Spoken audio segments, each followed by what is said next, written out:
Get out of that seat before I have airport security remove you. Claire Whitmore's voice sliced through the first-class cabin so sharply that conversations stopped mid-sentence and every pair of eyes drifted towards seat 1A. The polished silence inside Meridian Atlantic Flight 217 shattered in an instant. Danielle Brooks slowly looked up from the boarding pass resting on her lap. She didn't flinch. She didn't argue.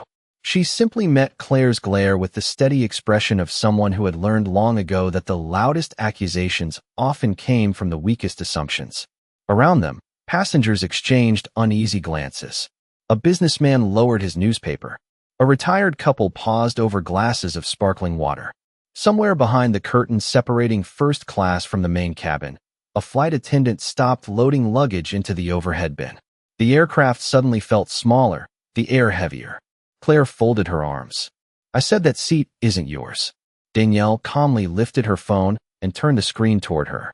The digital boarding pass clearly displayed seat 1A. Claire barely looked at it before pushing the phone gently back toward Danielle. Fake boarding passes are getting better every year, she said loudly enough for nearby passengers to hear. You're not fooling anyone today. Danielle glanced toward the cabin door where boarding continued as if nothing unusual had happened. Then she looked at the clock mounted near the galley. 6:12 p.m. 8 minutes remained before departure. Her eyes lingered on the time for only a second before returning to Claire. Did you scan it? She asked quietly. Claire let out a short laugh that carried more confidence than professionalism. I don't need a scanner to know when someone doesn't belong in first class. The words settled over the cabin like a cold draft. A young traveler across the aisle slowly reached for his phone but hesitated. An older woman in row 2 frowned without saying a word. Danielle remained perfectly still. She rested one hand lightly on the armrest and crossed one ankle over the other. The calm in her posture seemed almost impossible beside the storm gathering around her. Claire interpreted the silence as surrender.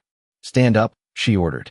We have premium passengers waiting to board, and I'm not delaying this flight because someone wandered into the wrong cabin. Danielle's voice stayed level. I paid for this seat. Claire shook her head. No, you think you did. The words drew another wave of whispers through the cabin. A man near the window leaned forward to get a better view. Someone quietly muttered that the boarding pass should simply be checked. Claire ignored every suggestion.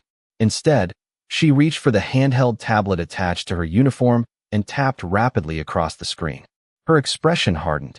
Interesting, she announced. There's no record of Danielle Brooks sitting in seat 1A. Danielle watched the screen without reacting. She noticed the quick movement of Claire's fingers, the deliberate confidence, the certainty that no one would question what appeared on the device. Then Claire looked directly into Danielle's eyes. Last chance, she said. Walk to economy with whatever dignity you have left. Danielle slowly picked up her phone, unlocked it, and held it loosely in her hand. She didn't dial. She didn't rush. She simply looked once more at the time. 6:18. Exactly 24 minutes from now, every Meridian Atlantic aircraft still waiting on the ground would be standing still for one reason, and not a single person inside this cabin had the slightest idea that the woman they were trying to remove was about to decide the fate of an entire airline. Danielle Brooks had boarded the aircraft exactly the way she intended to. No designer luggage. No security detail. No executive assistant walking 3 steps behind her. She wore dark slacks, comfortable leather flats, and a simple navy sweater that drew no attention at the terminal. To everyone around her, she looked like another business traveler trying to make an evening flight before the workweek became even longer. That was precisely the point. For nearly 4 months, reports had quietly landed on her desk describing passengers who claimed they had been questioned, reassigned, or treated differently because of their appearance. Some complaints mentioned race directly. Others described clothing, hairstyles, accents, or assumptions about income. Every investigation seemed to end the same way. Insufficient evidence. Employee followed procedure. Complaint closed. The board believed the incidents were isolated misunderstandings. Danielle did not. She believed patterns rarely announced themselves. They revealed themselves only when someone was willing to stand inside them unnoticed. That belief was why she had booked this flight under her real name without requesting executive recognition or corporate notification. Her own travel department never knew she was coming. Even the airport station manager believed Seat 1 Alpha belonged to an ordinary paying customer. Earlier that afternoon, her chief of staff, Rachel Monroe, had asked one simple question during a secure phone call. "Are you absolutely certain you want to do this alone?" Danielle had answered without hesitation. "If they know who I am before I board, I learn nothing. If they only discover who I am afterward, I learn everything." Rachel had accepted the answer because she understood how Danielle built companies. She never trusted polished presentations over first-hand experience. She walked stores before buying retail chains. She stayed anonymously in hotels before purchasing hospitality groups. She visited call centers without announcing executive inspections. Facts collected quietly were always more valuable than promises delivered confidently. Meridian Atlantic had become her newest concern after acquiring controlling ownership only 6 months earlier. The financial turnaround looked impressive on quarterly reports, but customer complaints painted a different picture beneath the numbers. One internal review carried a title that refused to leave her mind: Project Equal Sky. Its purpose had been simple: determine whether passenger treatment remained consistent regardless of race, clothing, or perceived social status. The preliminary findings suggested something deeply troubling. Certain employees consistently questioned some travelers more aggressively than others while calling it routine verification. Every statistic hinted at bias, yet none alone could prove intent. Danielle wanted proof no spreadsheet could argue with. She wanted to experience the system exactly as an ordinary traveler would. When she selected Flight 217, one name appeared repeatedly inside previous complaint files: Claire Whitmore. 3 separate passengers had described nearly identical encounters. Each investigation concluded there was insufficient evidence to support misconduct. Danielle memorized the reports before deleting every reminder from her calendar. If Claire treated her with courtesy, the complaints deserved another review. If Claire repeated the pattern, the company faced a problem far larger than one employee. Now, sitting calmly in Seat 1 Alpha while whispers spread through the cabin, Danielle realized the experiment had ended far sooner than expected. She slowly slipped her phone back into her hand without unlocking it. Across the aisle, a young flight attendant wearing a trainee badge had frozen beside the beverage cart. Her eyes moved from Danielle's boarding pass to Claire's tablet, then back again. Something about the expression on the young woman's face was different. It was not confusion. It was recognition. And just before Claire spoke again, the trainee took one hesitant step forward as though she had seen something she was never supposed to see. The young flight attendant swallowed hard before finding her voice. "Claire," she said carefully, "I remember this passenger." Her boarding pass scanned green at the gate. Claire did not even turn around. "Megan, finish preparing the cabin." The answer came so quickly that it sounded rehearsed.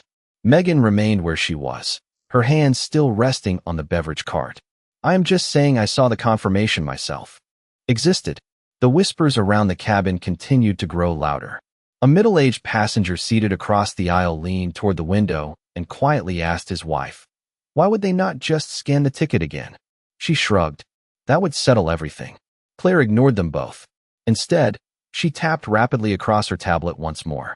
Her fingers moved with remarkable confidence, almost as though she knew exactly where every menu was located.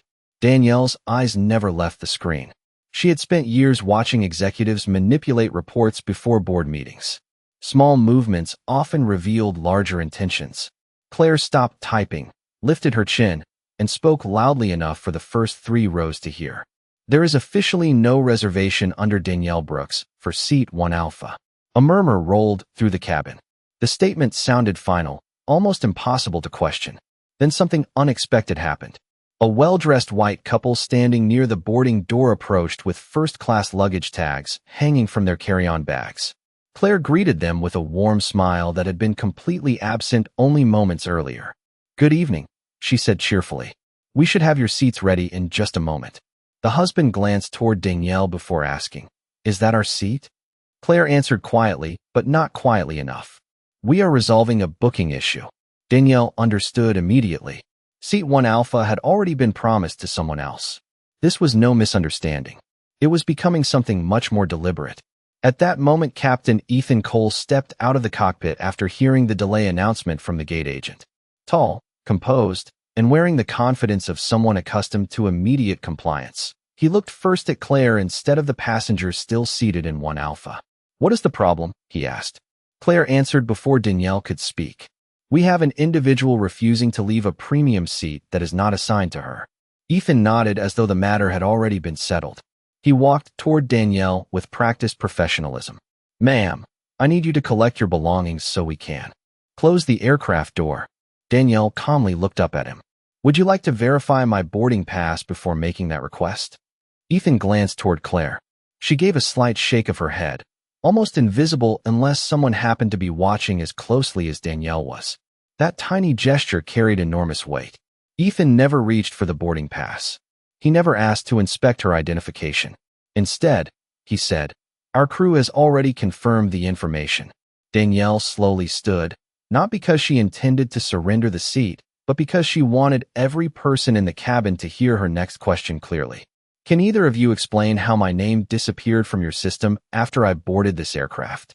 The silence that followed lasted only 2 seconds before Megan looked down at Claire's tablet, her eyes suddenly widening in disbelief as if she had just discovered something that should never have been erased.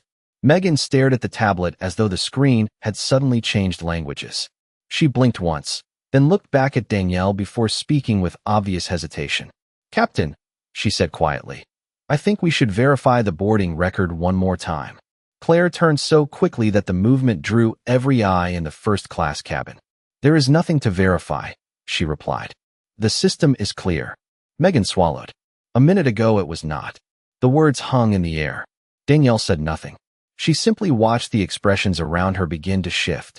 Doubt was replacing certainty. The businessman who had lowered his newspaper earlier finally stood. "If the young lady says she saw a valid boarding pass, why not scan it again?" he asked. A retired school principal seated beside the window nodded in agreement. "That seems like the simplest solution." Claire forced a smile that never reached her eyes. "Ladies and gentlemen, we appreciate your patience, but crew procedures are not open for debate." Danielle noticed the way Claire avoided the actual question. She was defending authority instead of evidence. Captain Ethan Cole folded his arms. "Everyone needs to remain seated while we resolve this." Danielle looked directly at him. "You still have not examined my boarding pass." Ethan answered without hesitation. "I trust my crew." Danielle's expression never changed. "Trust is valuable. Verification is better." A few quiet voices murmured their agreement. Across the aisle, a tall black passenger wearing a charcoal sport coat slowly rose from seat 2 Charlie. "My name is Dr. Darius Reed," he said calmly. "I fly nearly every week. Every airline scans the boarding pass again when there is a dispute. Why is this flight different?" Claire answered before Ethan could speak. "Sir, please remain out of this." Darius did not raise his voice. "I am already in it. Every passenger is. We are watching someone being judged before her ticket is even checked." The cabin became so quiet that the distant hum of the air conditioning sounded unusually loud. Near the boarding door, an older white woman named Linda Parker lifted her phone, not dramatically, but carefully, recording only what everyone could already see. Claire noticed immediately. "Ma'am, recording crew members is discouraged during boarding." Linda lowered the phone only slightly. "Then give us a reason to stop wondering what is happening." Megan looked back at the tablet one more time. Her eyes narrowed. She quietly opened a system history screen that Claire apparently had forgotten was accessible. Her breathing slowed. There it was. Seat 1 Alpha had shown a confirmed passenger less than 5 minutes earlier. Then a manual adjustment had been entered after boarding was already underway. Megan felt her heartbeat quicken. She knew exactly what she was seeing. Someone had changed the record after Danielle had entered the aircraft. Claire stepped closer, noticing Megan's hesitation. "Close that screen," she said softly. Megan looked up. "Why?" Claire's smile disappeared completely. "Because I gave you an instruction." Megan's fingers trembled for only a moment before she quietly reached into her apron pocket, removed her company phone, and without drawing attention, captured a photograph of the audit history displayed on the tablet. The image showed a timestamp, a manual edit, and one deleted passenger name. She slipped the phone away before anyone except Danielle noticed. Danielle met her eyes for a brief second. Neither woman smiled. Neither spoke. Nothing else needed to be said. Then Claire reached toward Megan's tablet. lowered her voice so only the nearby crew could hear, and whispered words that chilled the entire moment even before anyone else understood their meaning. Delete that history too. Claire's whisper landed harder than a shout. Delete that history too. Megan froze with one hand still resting against the tablet. She looked from the audit log to Danielle, then back to Claire. For the first time since boarding had begun, fear was visible on the young flight attendant's face. It was not fear of a passenger. It was fear of making the wrong choice between honesty and obedience. Danielle remained perfectly still. She had seen moments like this throughout her career. Systems rarely failed because of one powerful person. They failed because good people convinced themselves to stay quiet. Captain Ethan stepped closer. Megan, close the application and return to your duties. His tone was calm, but it carried the weight of expectation. Megan lowered the tablet without touching the screen. Captain, the audit history should not be deleted. Claire answered immediately. You are still in training.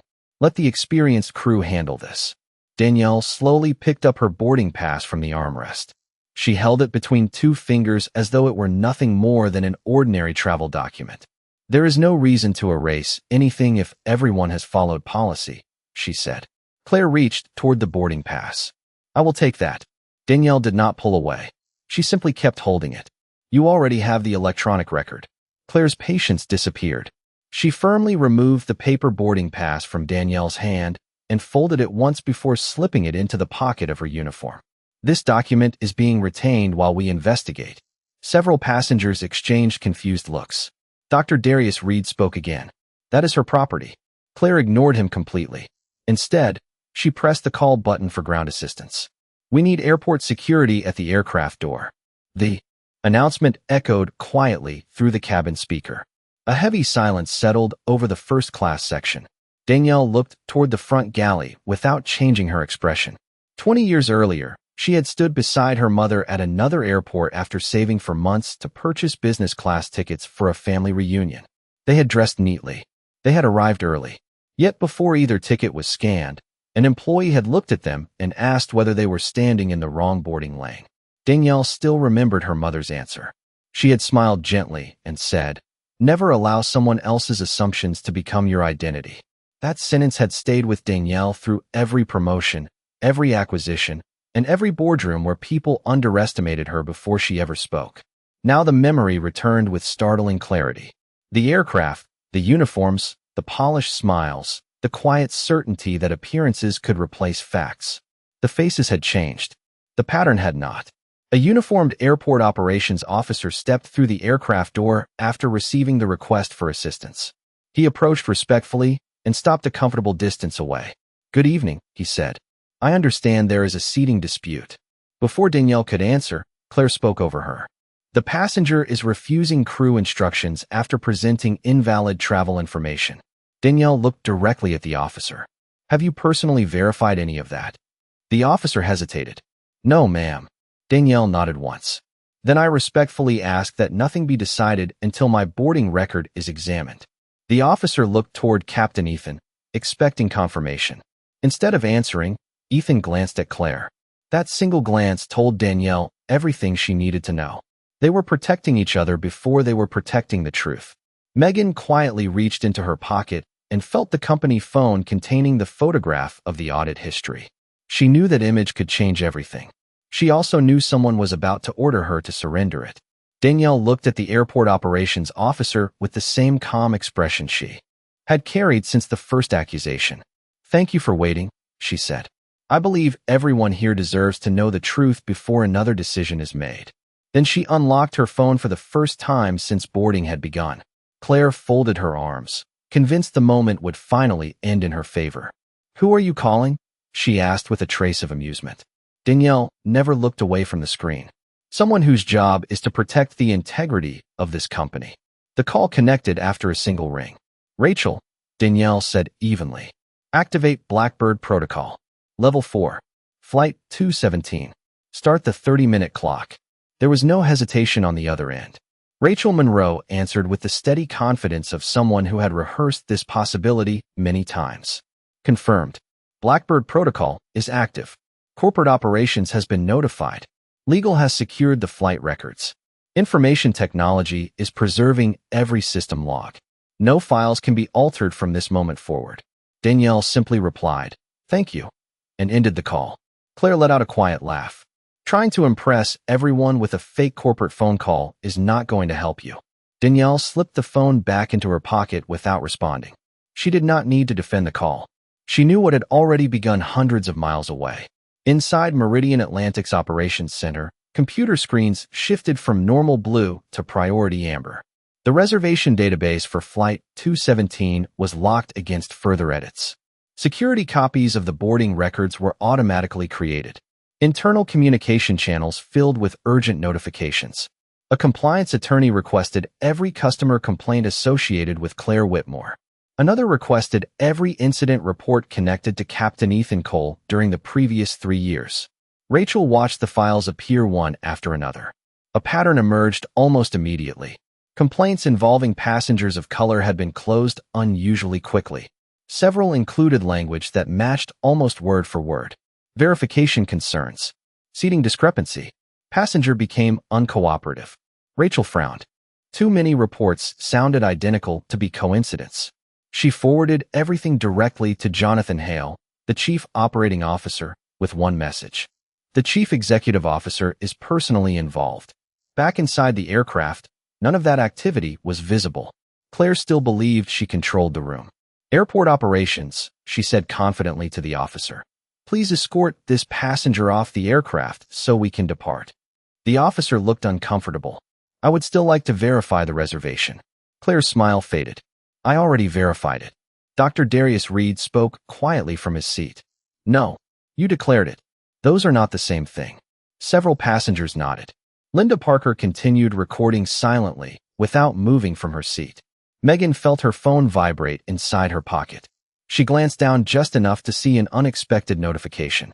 The photograph she had secretly taken had automatically uploaded to the company's secure compliance server the moment the aircraft connected to airport wireless service. She had not even realized that feature existed.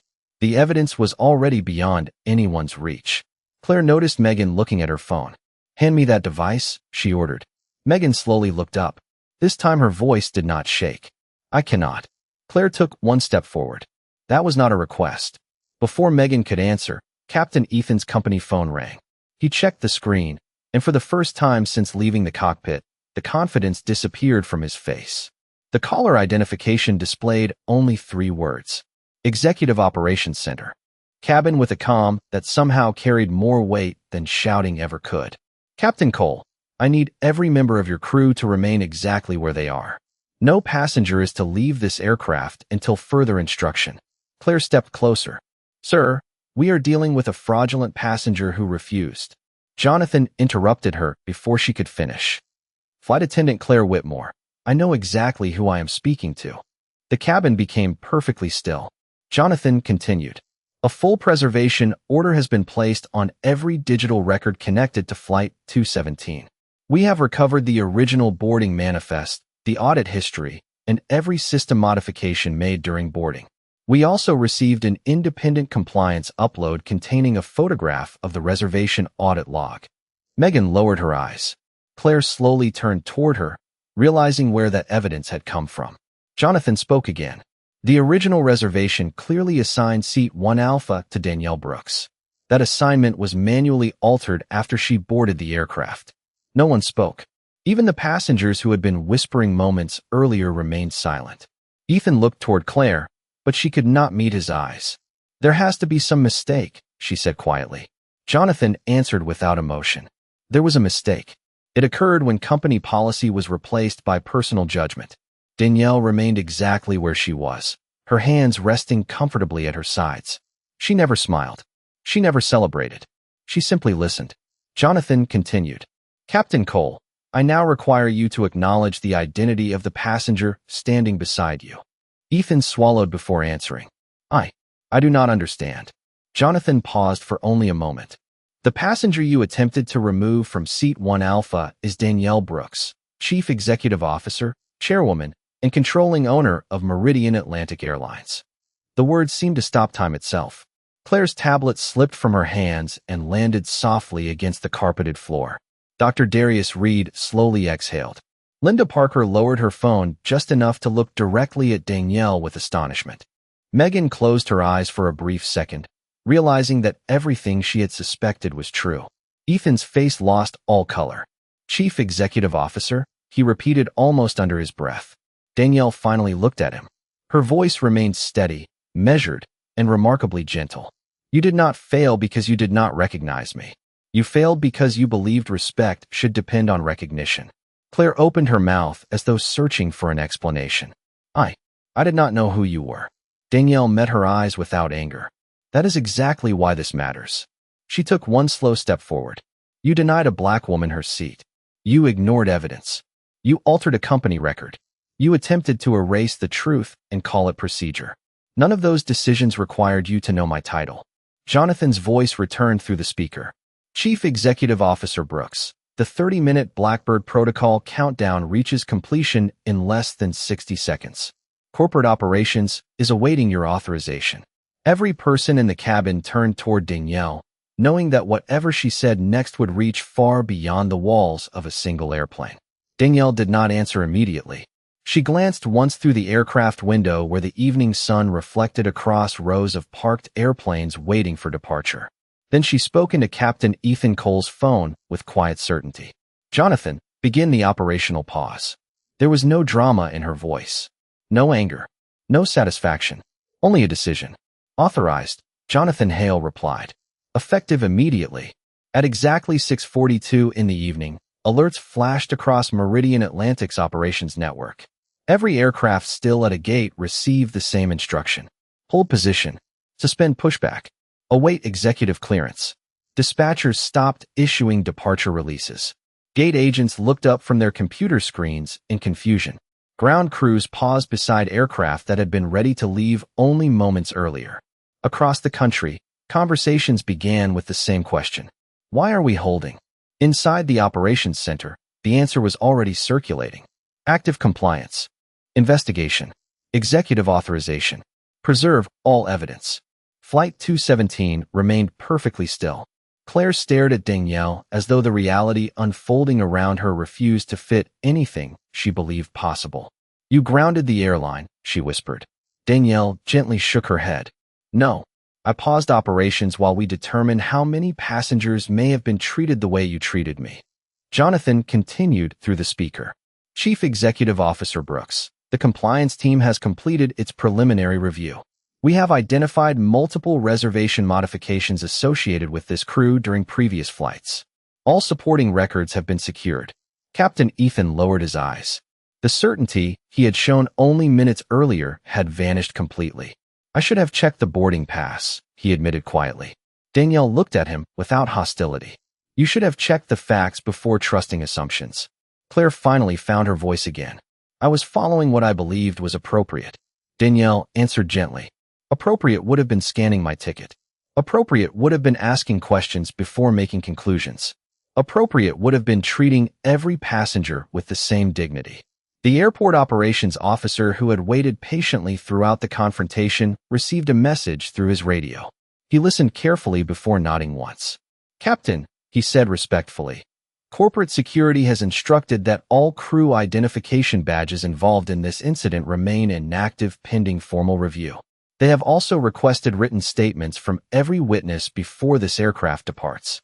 Claire instinctively reached for her identification badge hanging from her uniform.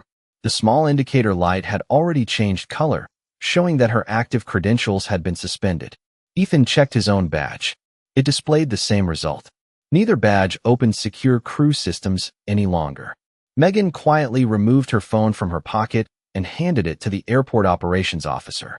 This is the original photograph of the audit history, she said. Nothing has been edited. Dr. Darius Reed nodded. I will provide a statement as well. Linda Parker lowered her phone. So will I? The recording never stopped. Around the cabin, other passengers began offering their names as witnesses.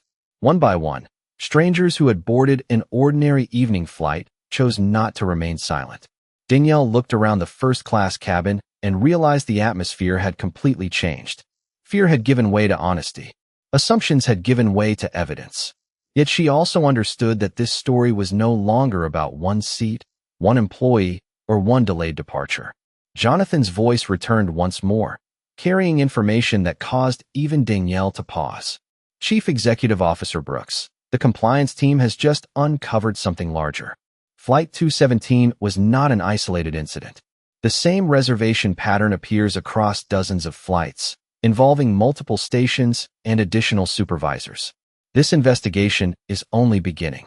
Danielle listened carefully as Jonathan finished the report. Then she looked around the silent first-class cabin one final time. The confrontation that had begun with assumptions had ended with evidence, and that difference mattered more than anyone realized. Continue the investigation, she told Jonathan. Review every complaint connected to this pattern, every station, every supervisor, every report that was dismissed without a complete investigation. I want facts, not excuses. Jonathan answered immediately. It has already begun. Danielle ended the call and slipped her phone into her pocket. She then turned toward the airport operations officer. Thank you for waiting until the facts were available. He nodded respectfully. I wish we had reached them sooner. Danielle smiled gently. The important thing is that we reached them at all. Captain Ethan Cole stood quietly for several moments before speaking. Chief Executive Officer Brooks, I owe you an apology. Danielle met his eyes.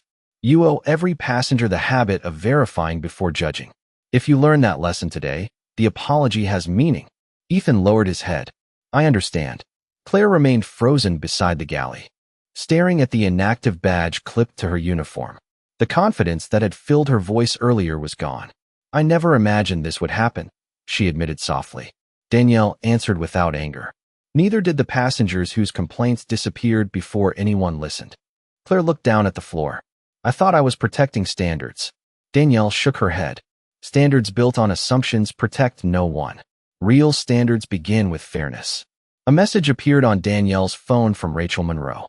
The investigation team had already confirmed additional reservation changes at several airports. New training requirements were being drafted. Independent compliance reviews would become mandatory. Anonymous reporting channels would be expanded.